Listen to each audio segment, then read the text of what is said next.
begin with the next topic, that is purification of colloidal solutions. In the previous video, we have learnt about the preparation methods of colloidal solutions. Okay, different methods are used for preparing sols. Now, whatever method we are using, that method will produce the sol, but along with the colloidal solution, we always get some impurities. What are the impurities? The impurities are the byproducts, and they are generally electrolytes. For example, in some it is HCl, in some it is what. So, what is the meaning of purification?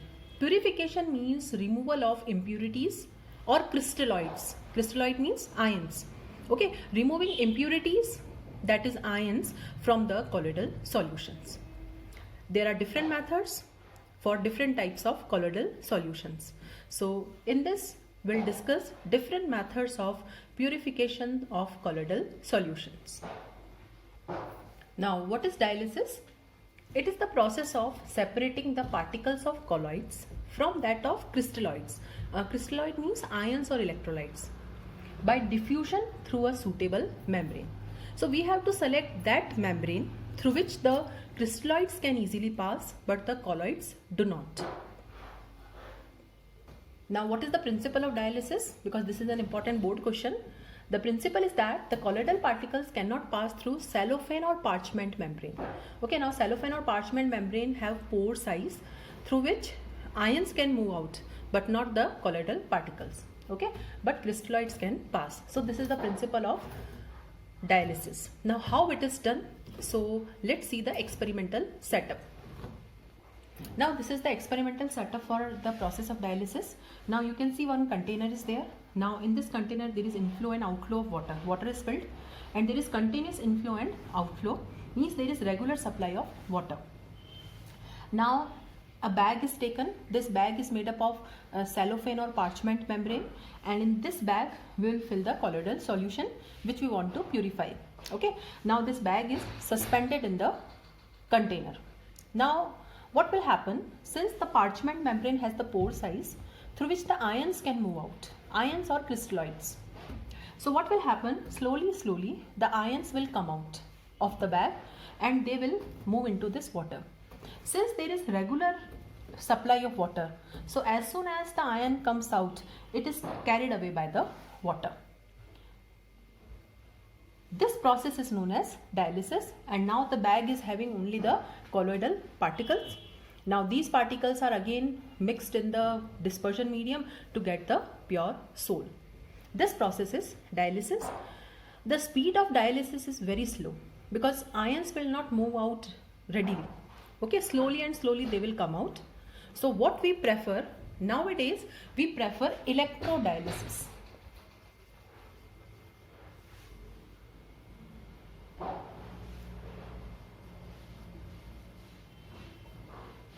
Now, what is done in electrodialysis? Electrodialysis, electric field is applied. Okay.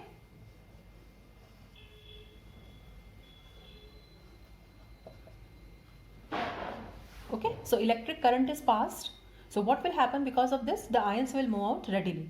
Suppose the colloidal solution contains negative ion as the impurity. So, these negative ions are attracted by the positive terminal, and the positive ions will be attracted by the negative terminal. So, by applying electric field or by passing current in the container, the crystalloids move out rapidly. So, this was all about the purification by the first method, that is dialysis. The second method of purification is ultrafiltration. It is similar to our normal filtration method.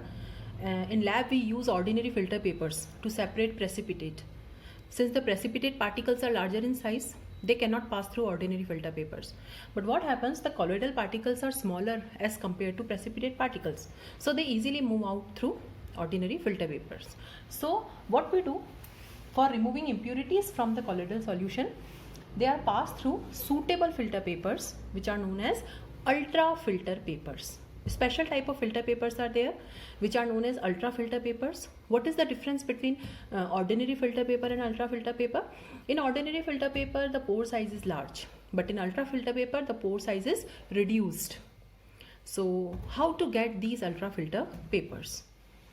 These are prepared by soaking the ordinary filter paper in collodion solution. Now this is an important board question. What is collodion? It is the 4% solution of nitrocellulose in alcohol and ether. So what we'll do, we'll soak the ordinary filter paper in this collodion solution. Then it is hardened by dipping in formaldehyde. Then we'll take out the ordinary filter paper which is dipped in collodion, and again we'll dip it in formaldehyde, and then it is dried. So we'll get ultrafilter paper. Now the colloidal particles cannot pass through these ultrafilter papers because now the pore size is reduced. Suppose this was the original pore, now it is like this. Okay. So nitrocellulose sticks like this and the pore size is reduced. So we can reduce the pore size according to our requirement. This is 4% solution. We can increase the concentration also. So now on the ultrafilter paper, the colloidal particles will be there. Now we'll take those colloidal particles, again we'll mix with the suitable dispersion medium and we'll get our sol. The third and the last method of purification is ultracentrifugation.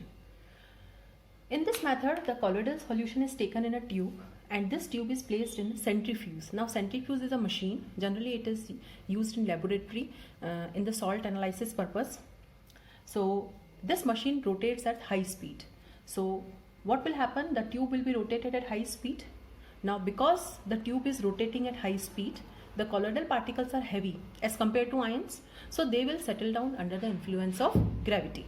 So when the tube is rotated in this centrifuge machine, the particles, since they are heavy, they will settle down at the bottom, and the impurities, that is ions, they are very light, so they will remain in the upper solution. We can decant the solution, so at the bottom we'll get our colloidal particles. So these are the three methods for purification for colloidal solution. Now let's discuss the next topic in this chapter, that is properties of colloidal solutions. Now what are the different properties which are shown by colloidal solutions? The first is physical property. Now the first physical property is colloidal solutions are heterogeneous in nature. Now what is the meaning of heterogeneous? We can easily separate the dispersed phase and dispersion medium. Okay, the dispersed phase and dispersion mediums are immiscible, means we can separate them. Okay, there is a boundary which separates the two. So they are heterogeneous in nature. The second is quite stable. The colloidal solutions are quite stable. Lyophilic are already stable because the dispersed phase and dispersion medium have affinity. And in lyophobic also we add some stabilizers. So they are quite stable and they do not settle down at the bottom easily. However, there are some colloidal solutions in which the particles are large in size, that is close to 1000 nanometer. So those particles, definitely they will influence some force of gravity and they will settle down but very slowly. So these are the two physical properties. The next is colligative properties. We have learnt about these properties in unit number 2, solutions. Colligative properties are those properties which depend only on the number of particles, and one more thing that we learnt was colligative property is inversely related to molar mass. Okay, since colloidal particles are large as compared to ions or crystalloids, their colligative properties will have less magnitude.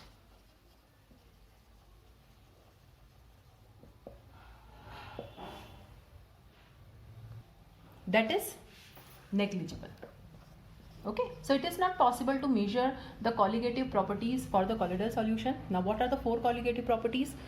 Relative lowering of vapor pressure, elevation in boiling point, depression in freezing point. So all these properties are negligible. Okay, will not find a very high elevation or very low depression. Okay, now since they have high molar mass, so only one property is there which can be measured accurately for the colloidal solution, and that property is osmotic pressure. So for colloidal solutions, out of all the 4 colligative properties, osmotic pressure can be measured with some accuracy.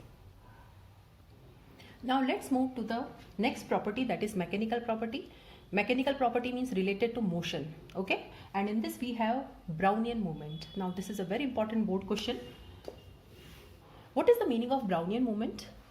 When colloidal particles are viewed under powerful microscope. Okay, colloidal particles are not seen through naked eyes because the particle size is small, but we can see the colloidal particles under a powerful microscope. So what we'll find that they are in the state of continuous zigzag motion. Means the colloidal particles are not stationary. They are continuously moving here and there. This zigzag movement of colloidal particles is known as Brownian movement because it was first discovered by Robert Brown. Robert Brown was a biologist and he first found such type of movement in pollen grains. Okay, he kept some pollen grains in water and viewed under microscope. He found that the pollen grains are not stationary, they are continuously moving here and there. So this movement is known as Brownian movement. Suppose this is the colloidal particle. Okay, now moving here, then it's moving here, then it's moving here. So continuously the colloidal particle is changing its direction, and this zigzag movement is known as Brownian movement. Now this type of movement we can see, for example, early morning, along with the sunlight we can see some dust particles roaming here and there. Okay, inside the room some darkness is there, but along with the sunlight, okay, we can see some dust particles. Now dust particles in air, they are also colloidal particles. So that random zigzag movement is Brownian movement. Now what is the cause of Brownian movement? Why the particles are in the random motion? This is due to bombardment or collision of dispersed phase particles with the molecules of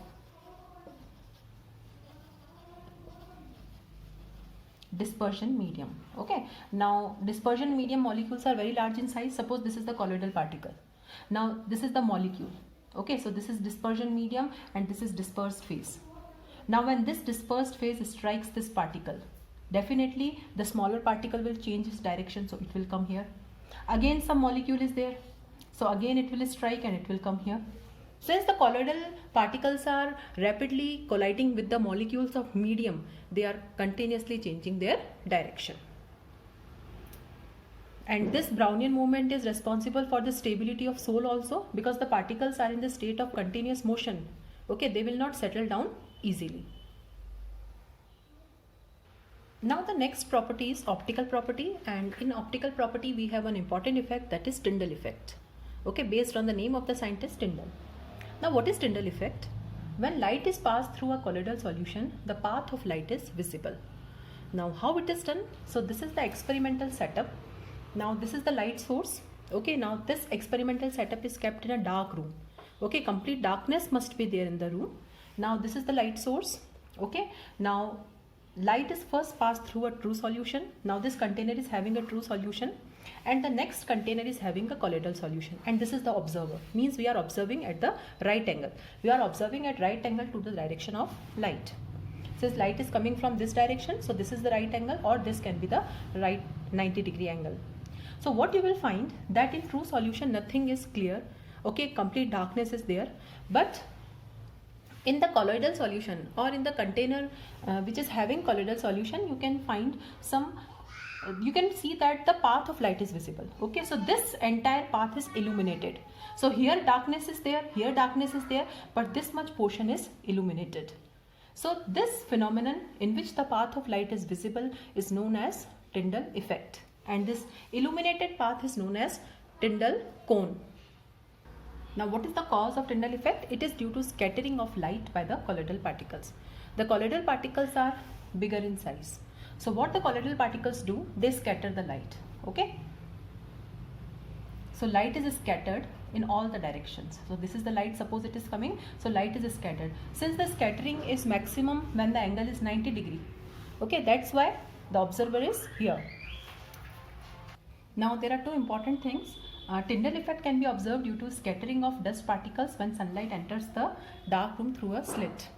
Okay, and in cinema hall we have seen the projection of picture. That is also the application of Tyndall effect only, because in the cinema hall entire darkness is there, dust particles are there, and these dust particles will scatter the light, and because of this we can see a path of the light, and that is responsible for projection of picture. So this was all about Tyndall effect.